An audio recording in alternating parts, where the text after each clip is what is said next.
आप लोग चुपचाप बैठे हुए हो।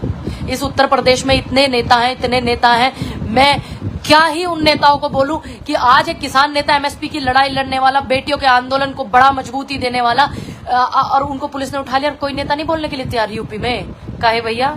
सिर्फ मलाई खाने के लिए, बड़े बड़े हार पहनने के लिए, हरियाणा पंजाब में जाकर के आप हार पहनने के लिए और बड़ी बड़ी भीड़ में बस भाषण देकर के चले आते हैं आप लोग। क्यों? काहे का डर सता रहा है आपको?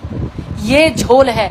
इसीलिए हमारे जो 700 किसानों की शहादत हुई थी बॉर्डर पर बैठ कर के, सभी की उनको शहीदी का दर्जा नहीं मिला। इसीलिए उनको दर्जा नहीं मिला, इसीलिए एमएसपी नहीं मिली, क्योंकि उनको सरकार से मिलजुल करके कुछ लोग उनका काम करते हैं आसान। क्यों नहीं आप करते भाई? ऐसे ही उत्तर प्रदेश में जब 22 का चुनाव था, इलेक्शन था, तब भी आपने एक भी बीजेपी सरकार के खिलाफ में एक भी पंचायत नहीं की, एक भी धरना नहीं किया। क्यों भैया? इसका मतलब आप पब्लिक को मूर्ख बनाते, आप किसानों को मूर्ख बनाते, किसानों के नाम पर राजनीति करते। और आप लोग ना किसानों के हो, ना मजदूरी के, ना उन पहलवान बेटियों के हो जिनके भाषण देकर के आप लोग आए थे ना, सेटलमेंट कर लीजिए, बीच का रास्ता निकाल लीजिए। ये बीच का रास्ता निकालने वाले जो लोग होते हैं, ये ध्यान रखना हमेशा खतरनाक होते हैं। चाहे वो बेटियों के पहलवानों के धरने की बात हो या फिर वो लखीमपुर कांड की बात हो, पूरे देश ने देखा, फिर भी आप लोग कैसे बन जाते हैं मूर्ख, मुझे समझ ही नहीं आता।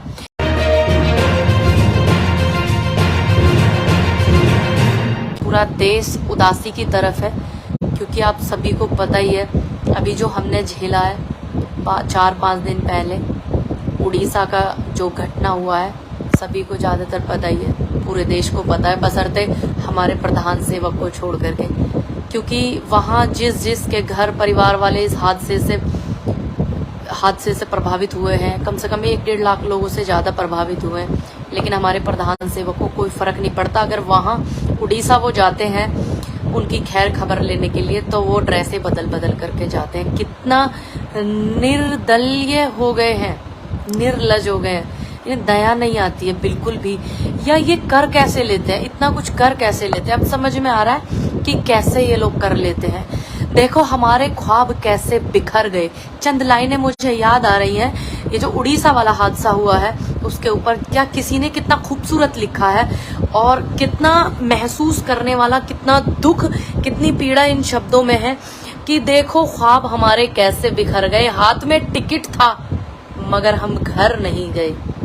सफर शुरू किया था कि घर जाएंगे, ये किसने सोचा था कि मर जाएंगे। रो रहा था, बहुत परेशान था, वह सबसे पूछ रहा था। एक बाप लाशों के ढेर में अपना बेटा ढूंढ रहा था।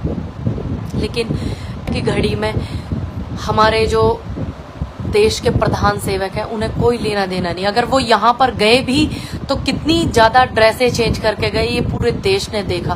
कर कैसे लेते हैं साहब आप ये सब। और सबसे जो बुरी बात थी, मैं मानती हूँ किसी न किसी नेता का समर्थक होते हैं, आप इतने सम्मानित पद पे बैठे हुए हैं, आप जो वहां पे अपने नाम के जयकारे लगवाए जा रहे, चिल्लाए जा रहे, मतलब आप गए हैं उड़ीसा की घटना में, लाखों लोग प्रभावित हैं, कितने लोगों की वहां पे मौत हो गई, कितने लोग हॉस्पिटल में हैं, कितना दुख से गुजर रहा है आज उड़ीसा ही नहीं पूरा देश इस घटना से, जो ट्रेन की घटना हुई है। और आप अपने समर्थकों को ये नहीं कह सके कि आप मेरे नाम के जयकारे बंद कर दो, हम यहाँ मौत में आए हुए हैं, यहाँ हम मातम में आए हुए हैं, ये तक नहीं कह पा रहे थे मेरे देश के प्रधान सेवक। हम इस घटना से अभी निकले भी नहीं थे बाहर।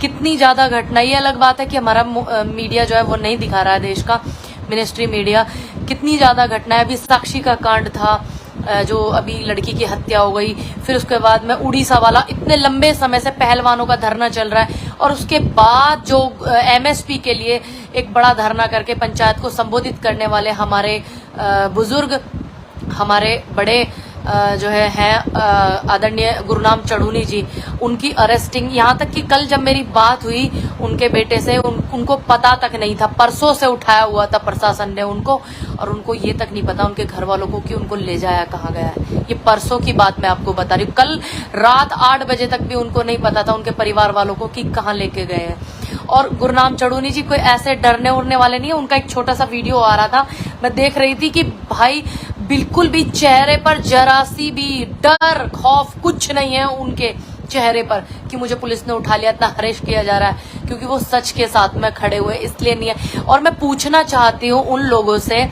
जो हमारे यूपी के, उत्तर प्रदेश के किसान नेता बनते हैं और हरियाणा में माला पहन करके, हार पहन करके आते हैं, और परसों से गुरनाम चढ़ूनी जी को उठा रखा था, क्या उनकी रिहाई की मांग की किसी ने?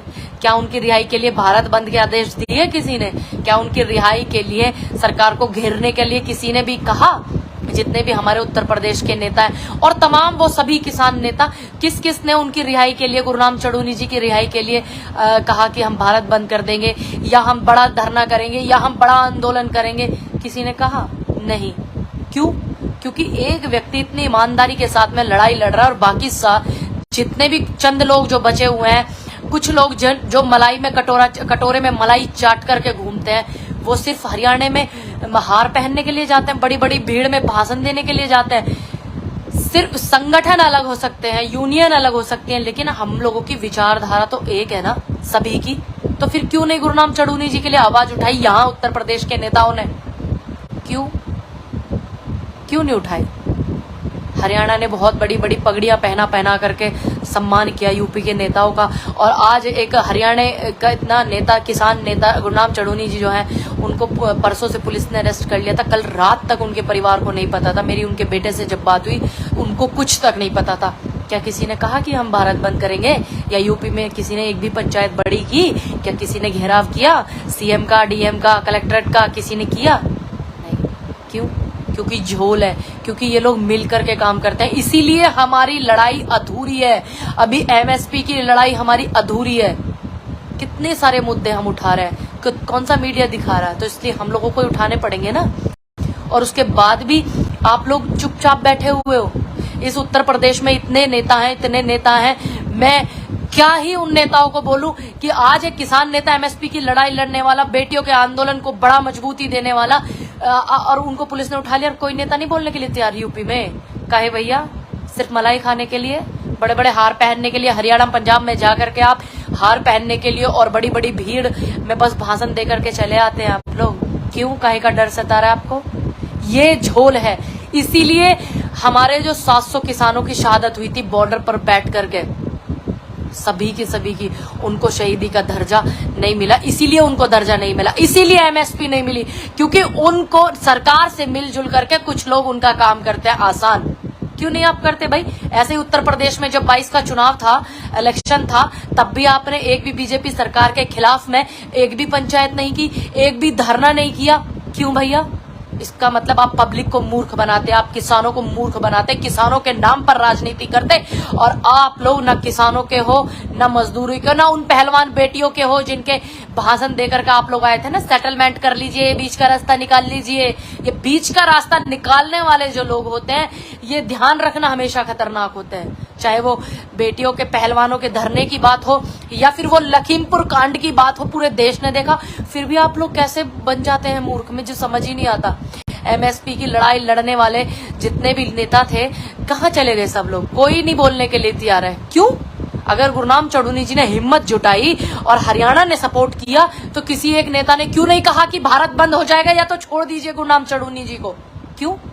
क्योंकि सबको पता है ये लोग सांठ-गांठ करते हैं। इसीलिए हमारी लड़ाई अधूरी है। एमएसपी कितने सालों से चलता आ रहा है मुद्दा, वो पूरा नहीं हो रहा है, क्योंकि कुछ लोग आप ही के अंदर बैठे हुए हैं। जैसे दीमक होती है ना, दीमक खोखला करती है घर को, ऐसे ही आपके बीच में बैठ करके कुछ लोग खोखला कर रहे हैं। क्योंकि उधर हमारे प्रधान सेवक उड़ीसा में जाते हैं, तो उनकी सिर्फ ये दिखाया जाता है कि वो गए हैं, लेकिन ये नहीं बताया जाता कि वो 4 ड्रेस बदल करके जा रहे हैं। ना उनका ये दिखाया जाता कि वो अपने कार्यकर्ताओं से अपने नाम के जय जयकारे लगवा रहे हैं। उनको शर्म तक नहीं आ रही है कि कितने लोगों की उसमें हादसे में मौत हो गई, कितने लोग अस्पताल में, कम से कम 1-1.5 लाख परिवार जो है प्रभावित है उस उड़ीसा ट्रेन के कांड से। और देश की एक बेटी, उसकी हत्या हो गई, साक्षी, एक हत्या हो गई ना। उस मुद्दे को कोई उठा रहा है? क्यों नहीं उठा रहा? लोग मतलब क्या गया है? अभी किसानों का इतना बड़ा मुद्दा, गुरनाम चढ़ूनी जी जो है इतना अच्छे से एमएसपी का मुद्दा उठाते, तो आप लोगों ने क्यों सपोर्ट नहीं किया? मेरी शिकायत है, मेरी सरकार से सवाल है और उन किसान नेताओं से शिकायत है जो हरियाणा, पंजाब, राजस्थान जा जाकर के बड़े बड़े फूलों के हार पहन करके आए थे कि हम किसानों की बात करेंगे, और ना 2022 के चुनाव में उन्होंने एक भी किसान पंचायत की बीजेपी सरकार को हराने के लिए, और ना ही उन्होंने एक भी आंदोलन किया था 2022 का जब इलेक्शन हुआ था, आंदोलन उठने के बाद। और आज सरकार से बस यही पूछूंगी कि एक बेटी की जब हत्या हो जाती है दिल्ली में, आपका सिस्टम क्या कर रहा था? या आपका जो ये ट्रेन हादसा हुआ है, प्रधान सेवक, क्या आपको जयकारे लगवाने चाहिए थे? कितनी दुर्लभ बात है। पूरे वर्ल्ड की नजर होती है देश के सबसे पहले प्रधान सेवक पर, चाहे वो किसी भी देश का हो, तो आप पे भी नजरें होंगी। इसमें हमारे देश की संस्कृति, स्वाभिमान, सम्मान, सब कुछ आप पैरों के नीचे रौंदता हुए जा रहे हो। मैंने इतने अहंकारी, आज तक इतना अहंकारी व्यक्ति नहीं देखा। और आप लोग भी कमेंट करके बताइए कि क्या आपने देखा इतना अहंकारी व्यक्ति? जितना अहंकारी है, इनको ये तक नहीं पता कि मैं वहां जा रहा हूं मातम मनाने के लिए, मैं रोने के लिए जा रहा हूं, मैं आंसू पोंछने के लिए जा रहा हूं, और वो सूट बूट पहन करके 4 बार बदल करके और अपने कार्यकर्ताओं से वो अपने जयकारे लगवा रहे हैं। दुर्लालत है आप जैसे लोगों पर, दुर्लालत है उन जयकारे लगाने वाली भीड़ पर कि आप, एक बाप अपने बेटे की लाश ढूंढ रहा है, एक माँ अपने बेटे की लाश ढूंढ रही है, एक बच्चा अपने माँ को, अपने बाप को ढूंढ रहा है, इतने गंभीर, इतने सेंसिटिव मामले में, और आप जयकारे लगाने लगे हुए हैं। शर्म आनी चाहिए। किस दिशा में हमारा देश जा रहा है? आज देश में इतनी महिलाएं मंत्रिमंडल में ना, वो बलात्कार पे बोलती हैं, और इतने मंत्री हैं। एक हादसा जब पहले भी हुआ था, ट्रेन हादसा, मैं आपको याद दिला दूं, तो नीतीश कुमार रेल मंत्री थे, तो नीतीश कुमार जी ने इस्तीफा दे दिया था। इस्तीफा क्या देंगे रेल मंत्री? इस्तीफा, अश्वनी जी क्या देंगे आप इस्तीफा? जब आप अपनी जिम्मेदारियों को आप नहीं देख पा रहे कि क्या तकलीफ, क्या दिक्कतें हैं आपके मंत्रालय में, क्या आप देंगे इस्तीफा?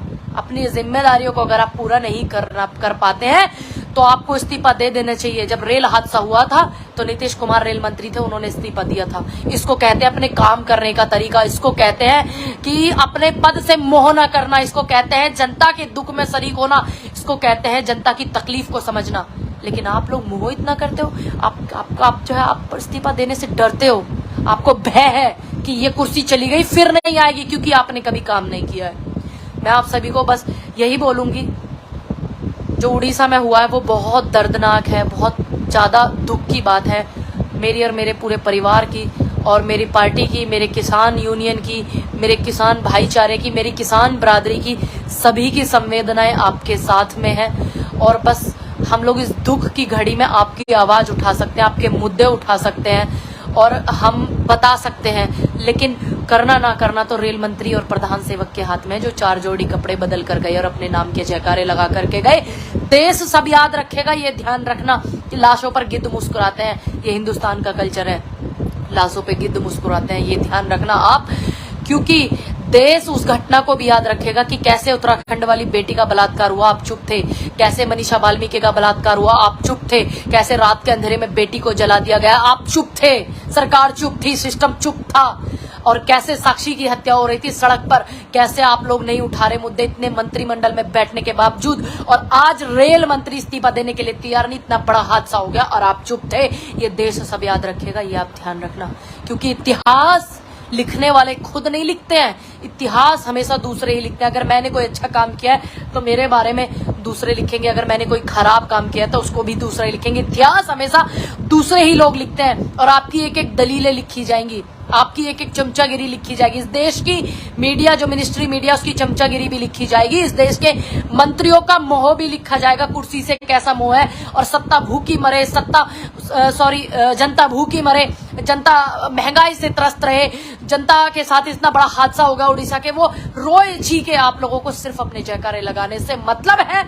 इसलिए इस देश की जनता, ये भारत सब याद रखेगा, और इतिहास जरूर लिखा जाएगा, चंद शब्दों में आपके बारे में लिखा जाएगा कि जिस दौर में ये सब हो रहा था तो क्या लोग कर रहे थे, आपके बारे में भी लिखा जाएगा।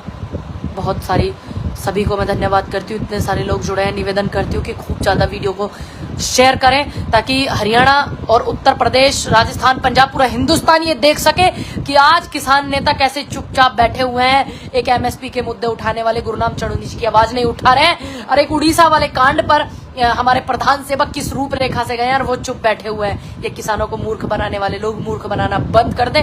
मेरा निवेदन है ताकि लोग ज्यादा से ज्यादा जागरूक हों। आप वीडियो को खूब ज्यादा शेयर कीजिए। जय हिंद, जय भारत, जय जवान, जय किसान।